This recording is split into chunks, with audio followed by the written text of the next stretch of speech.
The gates of Oak Ridge Estates swung open like they always did, polite and gleaming under the Ohio sun, but everyone who lived behind them knew the truth.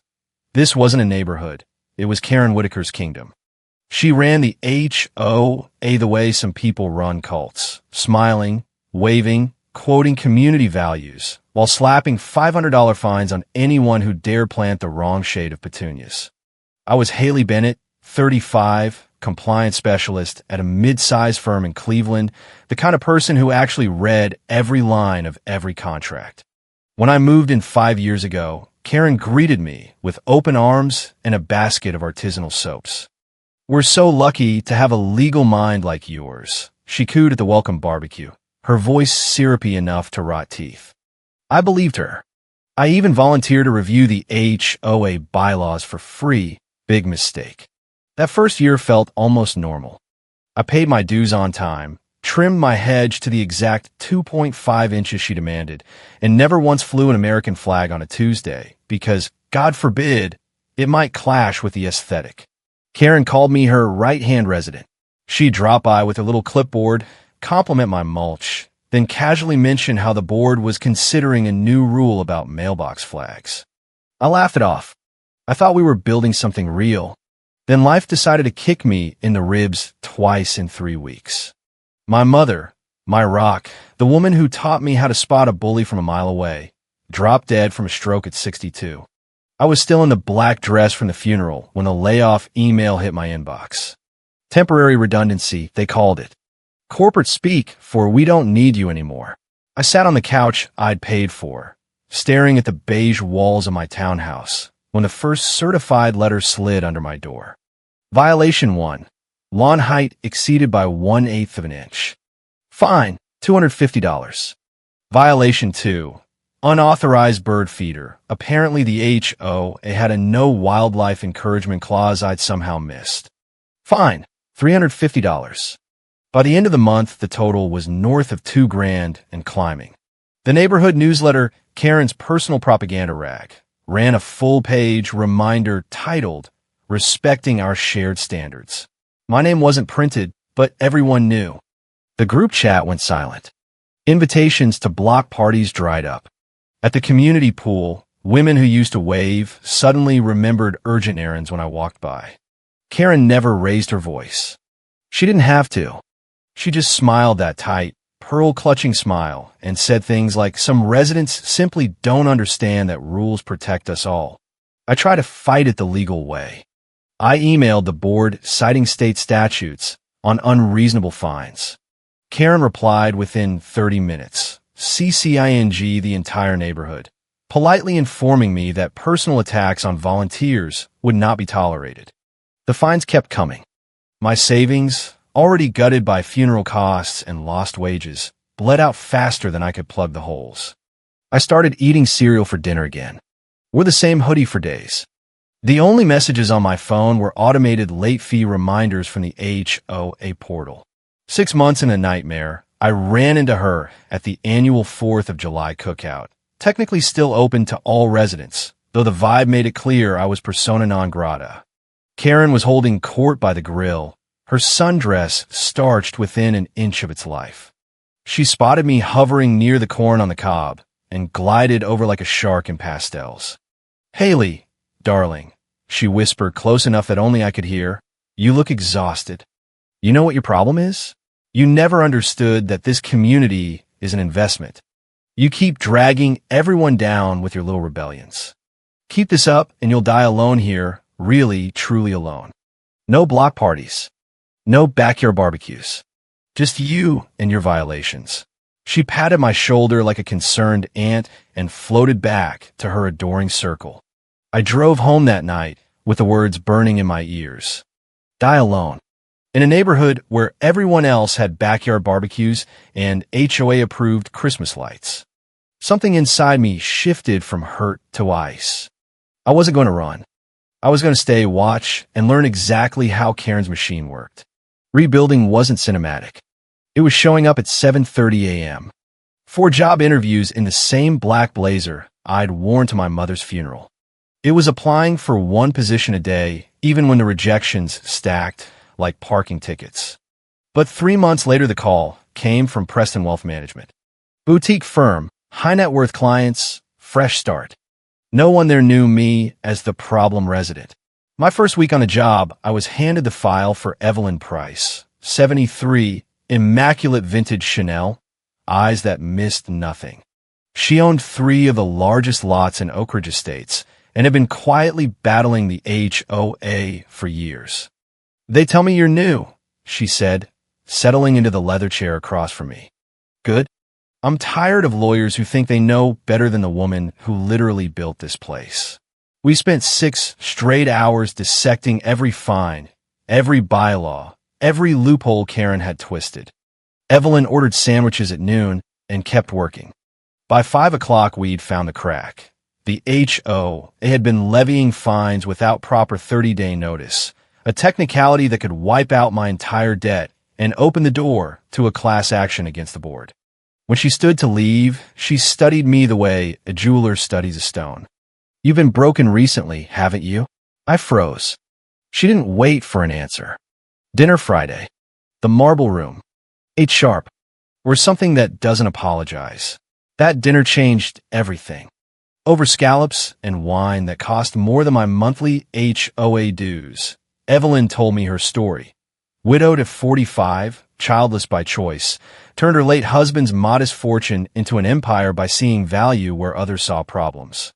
"Men, and women like Karen, always underestimate quiet power," she said, slicing into her fillet with surgical precision. "They pat your hand and call you sweetheart while you quietly buy their companies out from under them." We began meeting regularly. First case reviews, then lunches, then Saturday brunches where work was banned. She taught me more than law. She taught me marble, beautiful, cold, impossible to break. Never let them see you sweat. Tears are for private moments. Under her wing, I transformed. Colleagues started requesting me. Clients sent thank you notes. My confidence came back forged, not fragile. 2 years into our friendship, Evelyn suffered a mild stroke. I spent 3 weeks at her bedside, arguing with doctors, managing her empire while she recovered. The night before she was discharged, she took my hand. "I've rewritten my estate. Cousins are circling like vultures. They'll get what I choose to give them. But you, Haley, you've earned something real." I thought maybe a nice bonus. I never imagined she was handing me the keys to her entire legacy. Life settled into a rhythm that felt like mine again. Complex cases by day, Evelyn's quiet wisdom by evening, weekends spent reading in the silence I'd finally learned to love. I stopped checking the HOA portal every morning. Stopped flinching when Karen's golf cart rolled past my house. Then the invitation arrived. Thick cream envelope, gold embossing, slipped under my door like a threat wrapped in etiquette. "The Whitaker family requests the pleasure of your company at the engagement celebration of their daughter Madison. Venue, the Oak Ridge Community Center, the same hall Karen had once forced me to fundraise for. Date, 3 weeks away." I almost shredded it. Almost.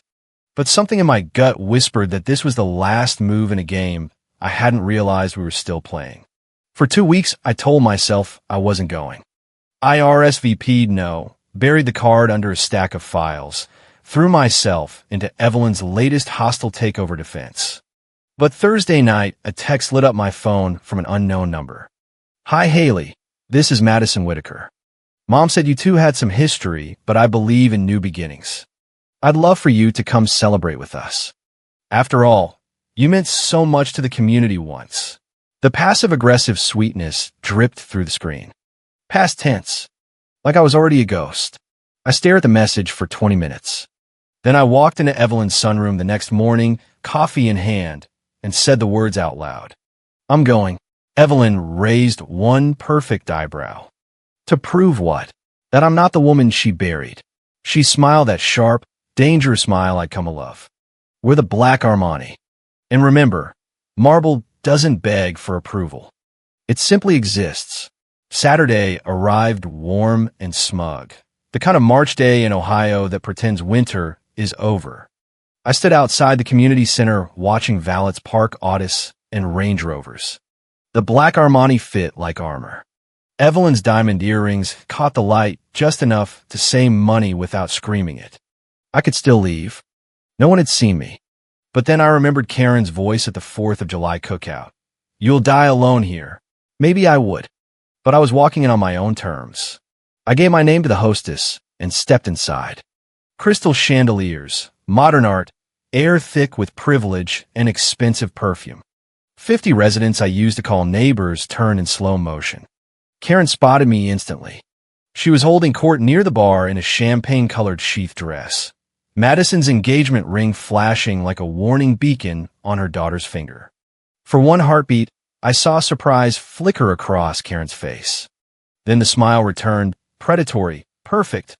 Haley, you came. Madison materialized in a cloud of tulle and entitlement. I'm so glad you made it. Mom wasn't sure you would. I'm sure she wasn't, I replied, accepting a flute from a passing server. The next hour was death by 1,000 HOA-approved cuts. Introductions that all ended the same way. This is Haley, our former compliance volunteer. Isn't it mature that we can all be friends now?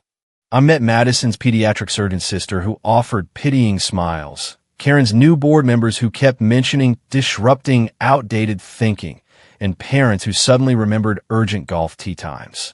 At 8 o'clock, the lights dimmed for the formal program. Karen's husband gave a toast about destiny. Madison's sister shared an anecdote about knowing Kyle, wait, no, the fiancé was the one. Then Karen took the microphone. The room hushed like it was waiting for scripture. When I first welcomed Haley to Oak Ridge Estates, she began, voice dripping practice sincerity. I thought she was going to be an asset. But some relationships, some residents, end up holding the community back. Comfortable, but limiting. Safe, but stagnant. Her eyes found mine across the sea of heads. Sometimes we stay out of habit, out of fear. We settle for people who can't match our standards, who want to keep us small because they're afraid of being left behind. But Madison showed me what real partnership looks like. Success with success. Not someone who needs constant hand-holding and rule-bending. So here's to leaving the past where it belongs. She raised her glass, still staring straight at me. And to those who couldn't keep up well, I hope they find their level. Though some people, she shrugged with theatrical pity, are meant to end up exactly where they started. Alone, ostracized, surrounded by nothing but their own violations. The room laughed, nervous, uncertain, but laughter all the same. Karen wasn't finished. She gestured toward me with her glass like a game show, a host revealing the loser. Take Haley, for example. Still single. Still fighting the same old battles. Still trying. Her eyes traveled over me with theatrical disappointment. It's almost admirable, really. That kind of persistence in the face of inevitable solitude. The silence that followed was absolute. Servers froze. Madison's mother covered her mouth. I set my champagne glass down with a soft click that somehow echoed. Are you finished? I asked, voice carrying clear and cold. Karen's smile widened. Just getting started, darling, but don't worry. I'm sure you have an early curfew. Same routine, same life, same. You're right. I interrupted, standing. My hand was perfectly steady. I do have somewhere to be. But first, since we're all being so honest tonight, let me offer my own toast. I picked up the flute again. The room held its breath. Karen's smirk faltered. She had expected tears, maybe a dramatic exit. Not this. To Karen, I began, raising my glass, who taught me the most valuable lesson of my life. Some people see neighbors as investments, and some people see them as hostile takeovers. A nervous titter rippled near the bar. Karen's jaw tightened. You're absolutely right, I continued, conversational, almost warm. I'm going to die alone. No husband, no children. No one has subsidized my HOA fines or drained my savings for your little community projects. I made air quotes with my free hand. Just me. And oh, right, I almost forgot. I pulled out my phone with deliberate slowness. This came at 9:47 this morning. I opened the email from Evelyn Price's estate attorneys. The official seal glowed on the screen. In accordance with the wishes of Mrs. Evelyn Price, A trust in the amount of $4 million has been established in your name. The room exploded in whispers. Someone dropped a glass. Karen's face drained of color. But wait, I said, adopting her theatrical tone. There's more. Mrs.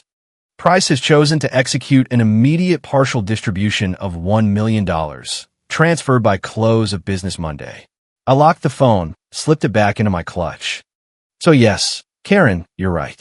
I'm going to die alone, completely, utterly alone in my new Italian villa, or maybe the beach house in Monterey. I haven't decided yet. Somewhere with a good wine cellar and 0 HOA newsletters. Madison breathed. You're lying. I turned to her with something almost like pity. Sweetheart, women like Karen don't believe women like me can succeed without them. It's why she invited me here, to display her perfect daughter's perfect life and show everyone she traded up from the problem resident. I gestured at Madison's designer dress, the ring, the entire gleaming production. And you're an upgrade in all the ways she values. Younger, better social media reach, more photogenic for the newsletter. Shut up, Karen snarled. But I wasn't done. The irony is you're right about everything. I am the same person I was 3 years ago, just with better lawyers and a mentor who saw my worth when you couldn't. Evelyn Price built this neighborhood. She taught me that the best investments aren't always the shiniest ones. So thank you, Karen, for the invitation, for the public humiliation attempt, for reminding me that while you were building your little empire on everyone else's dues, I was building mine on bedrock. I started toward the door, then paused and turned back. The entire room was frozen in secondhand embarrassment. Oh, and Madison, that ring. It's from the same antique shop in Ohio City where I once helped your mother pick out the perfect centerpiece for the community gala 4 years ago. She promised she'd credit the idea. I guess in a way she kept her promise, just not to me. Karen found her voice, desperate now. Money doesn't buy happiness, Haley. You'll still be alone. You'll still be nothing. I turned one last time. You're right.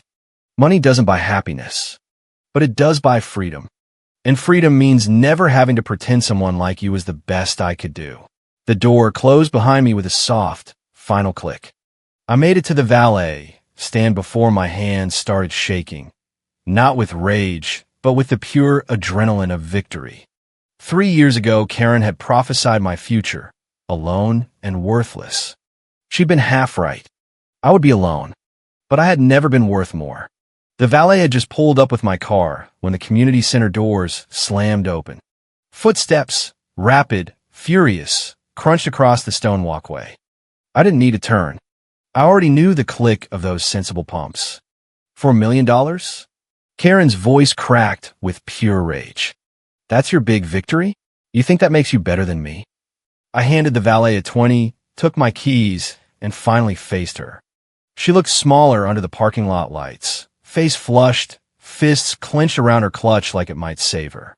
Behind her, silhouettes pressed against the tall windows. Madison, her fiancé, board members, parents, watching the queen of Oak Ridge Estates unravel in real time. I don't think I'm better than you, Karen, I said calmly. I know I am. She lunged forward and grabbed my car door before I could close it. You think you've won? You're still the same pathetic woman who couldn't even keep her lawn at the correct height, who spent years subsidizing this community while Who? I cut her off, voice deadly calm. Who spent years giving you free legal advice? Who introduced you to every vendor that keeps your precious events running? Who believed your community first? Lies because I thought rules were supposed to protect people instead of feeding one person's ego. That money isn't even yours, she almost screamed. You just got lucky. Some old woman felt sorry for you. Evelyn Price never felt sorry for anyone in her life. I stepped closer, forcing her to back up. She invested in me because she saw what you never could, that I didn't need your approval to be valuable. I just needed to believe it myself. Her face twisted into something ugly, the mask finally gone. You were nothing when you moved here. A mediocre lawyer in a mediocre house. Yes, I agreed. And you were a failed real estate agent with champagne tastes and a beer budget for power. The difference is I grew. You just found new residents to bankroll your delusions. A crowd had gathered on the steps now. Madison pushed through, perfect makeup starting to streak. Her mother tried to hold her back. This was better than I'd imagined. Not just private victory, but public unmasking. At least I have a family, Karen spat. At least I'm not going to die alone in some big, empty house, counting money that can't love me back. I laughed, really laughed, for the first time in 3 years. Oh, Karen, you still don't get it. I'm not alone. I have friends who came back when I stopped hiding. I have a mentor who invested in my growth, not my dues. I have a life built on my terms, not her bylaws. I looked past her to Madison, whose face was dawning horror. But you'll always be alone, even in a crowded room, because everyone around you is either a target or a stepping stone, including her. Don't listen to her, baby. Karen turned to Madison, trying to salvage the wreckage. She's just bitter. Is it true? Madison's voice was small at first, then harder. The centerpiece idea for my engagement party, was that hers? The silence stretched. Karen's mouth opened, closed, opened again. For once she had no smooth answer, no polite deflection. Is it true? Madison repeated, each word a hammer. It doesn't mean anything, Karen finally managed. I just remembered she liked that style. You gave me her idea for my own engagement party? Madison's voice rose to a shriek. You proposed this whole perfect night using the woman you spent years destroying. I slid into the driver's seat, watching the implosion I'd set in motion. For what it's worth, Madison, you really are an upgrade. Better family name, better Instagram metrics. Don't sell yourself short by staying with someone who sees you as an acquisition rather than a person. Shut up. Karen slammed her hand on my car roof. Just shut up and leave. I am leaving. I started the engine. But first, one last free lesson, since you were always so eager to learn from my connections. Evelyn taught me the best revenge isn't destroying someone. It's letting them destroy themselves while you refuse to be collateral damage. I looked at her one last time. The woman who had welcomed me with artisanal soap and then systematically stripped me of every neighbor, every friend, every ounce of belonging. She looked pathetic now, desperate and small, watching her carefully curated legacy crack under the weight of truth. Goodbye, Karen. Enjoy whatever's left of the party. I drove away slowly, watching in the rear view as Madison yanked something off her finger, maybe the ring, maybe just her pride, and threw it at her mother. As Karen stood alone in a parking lot full of luxury cars, surrounded by people who had just seen exactly who she really was. My phone started buzzing before I even reached the main gate. Texts from residents who'd filmed the whole thing on their phones, from colleagues who'd somehow heard through the grapevine, from numbers I didn't recognize. I ignored them all. There would be time for explanations tomorrow. Tonight, I had a different destination. The drive to Evelyn's estate in Gates Mills took 30 minutes, but I made it in 25. The gates opened before I could reach for the call button. She had been watching. The main house glowed against the darkness, every window lit like a beacon. Evelyn stood in the doorway, 2 champagne flutes already in hand, wearing a silk robe that probably cost more than most people's cars. Her smile was proud, knowing, and just a little wicked. Well, she asked as I climbed the steps. I told them about the trust, and Karen chased you to the parking lot. Madison threw something at her. Her father looked ready to commit murder. Delicious. She handed me a glass. Cool, mate. Tell me everything. We settled in her library, surrounded by first editions and the smell of leather and old paper. I told her about Karen's toast, about my response, about the implosion I'd left in my wake. She listened without interrupting, occasionally raising her glass in silent salute. You know what the best part is? I said after the second glass. I don't feel vindicated. I don't feel triumphant. I just feel free. That's because you didn't do it for revenge, Evelyn said. You did it for closure. There's a difference. We sat in comfortable silence, watching the fire crackle. 3 years ago, I had thought my story had ended, a cautionary tale about women who gave too much to communities that deserved too little. But sitting here, champagne warm in my chest and possibility stretching before me, I realized Karen had been wrong about everything except one thing. I would die alone in the technical sense. No husband growing old beside me. No children carrying my name. No traditional markers of belonging. But I would live surrounded by chosen family like Evelyn, by friends who had weathered my storms, by colleagues who respected my mind rather than my compliance record, by the unshakable knowledge that I had rebuilt myself from foundation to penthouse using my own blueprints. I've been thinking, Evelyn said suddenly, about the trust. My stomach clenched. If you want to reconsider, don't be ridiculous. I want to accelerate it. Full distribution within the year. She held up a hand before I could protest. I'm 76, darling. I want to watch you use it. I want to see what you build when you're not just surviving, but thriving. Evelyn, no arguments. My lawyers will have the paperwork ready by Monday. Consider it a graduation present. You've learned everything I can teach about seeing your own worth. Now I want to watch you teach others. My phone buzzed again, the 100th notification of the night. This time I looked. Rachel, my old college roommate who had finally reconnected after I stopped hiding, texted, "Girl, you're trending on Cleveland Twitter. Someone filmed the whole thing. You're a legend." I showed Evelyn. She cackled with delight. The internet age does have its benefits. That woman's humiliation will live forever in digital amber. I don't care about that, I said, and meant it.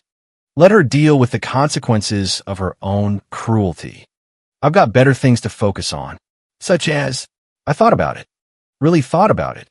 I want to start a fund for residents starting over.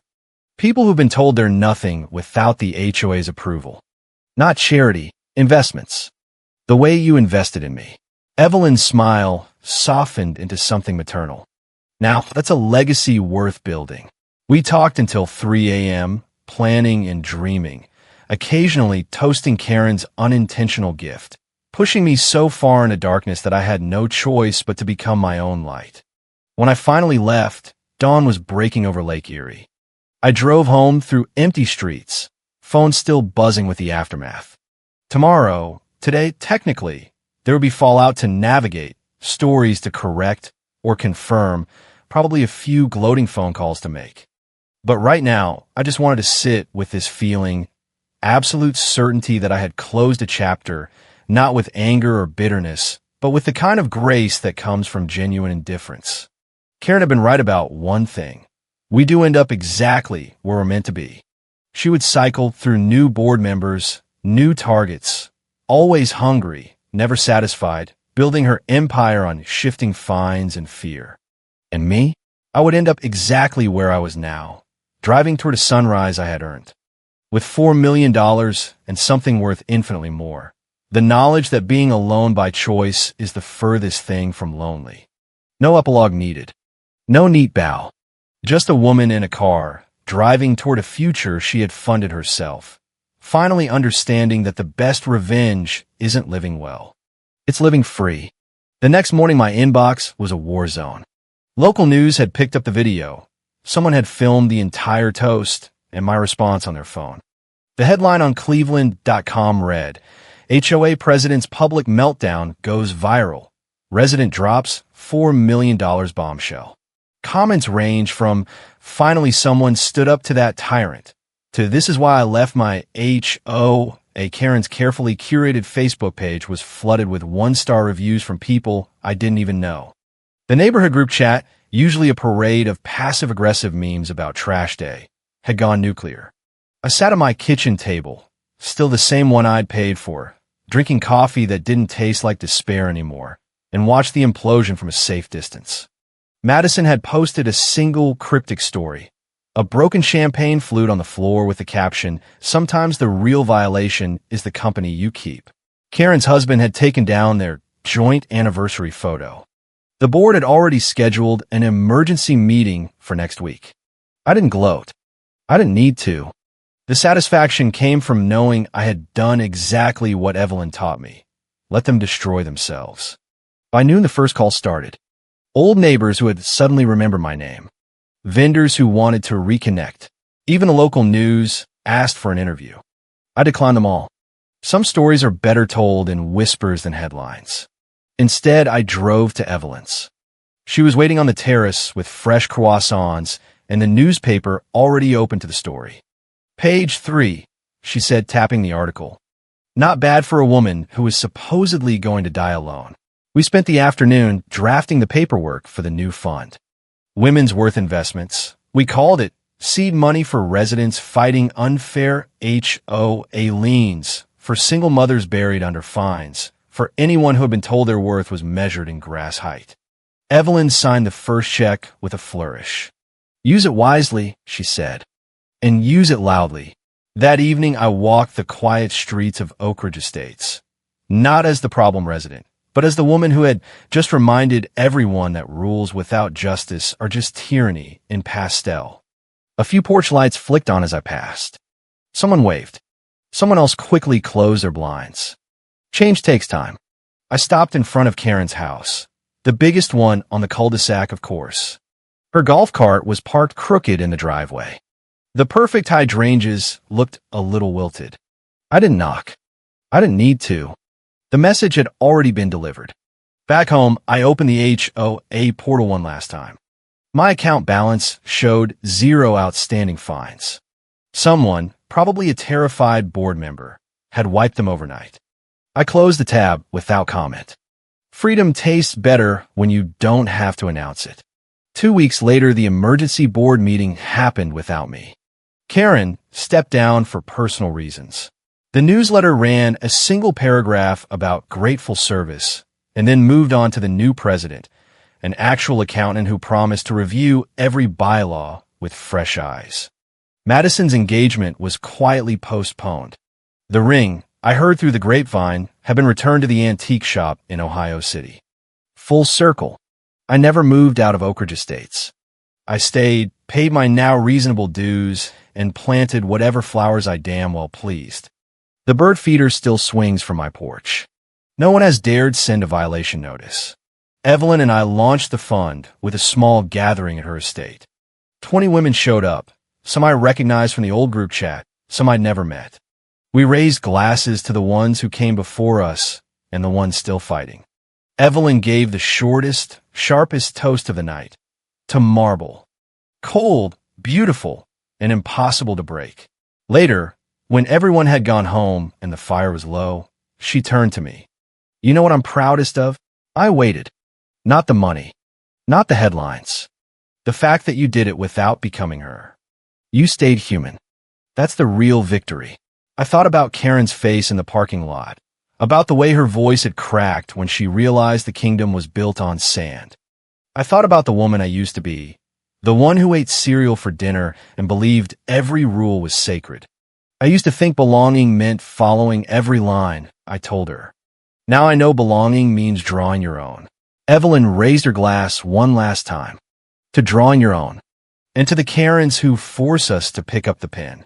Outside, the Ohio night was quiet. No mowers running after dark. No frantic emails about flag protocols. Just crickets and the distant hum of a neighborhood finally breathing. I walked to my car under a sky full of stars that didn't need HOA approval to shine. Alone? Yes. Lonely? Never again. The beginning.